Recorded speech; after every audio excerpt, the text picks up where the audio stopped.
शेतकऱ्यांचा आवाज उचलू देत नव्हती आणि आवाज दाबण्याचा प्रयत्न केला जात होता।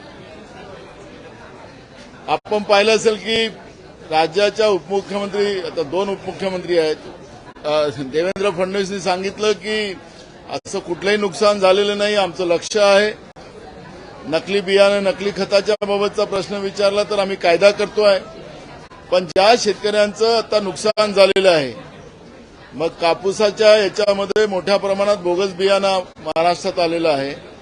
याच्यामध्ये कापसाचं बियाणाच्या याच्यामध्ये पराठीची झाडं आलीत, पण ती सगळी लाल झाडं निघालीत आणि सगळं पीक नाहीसं झालं।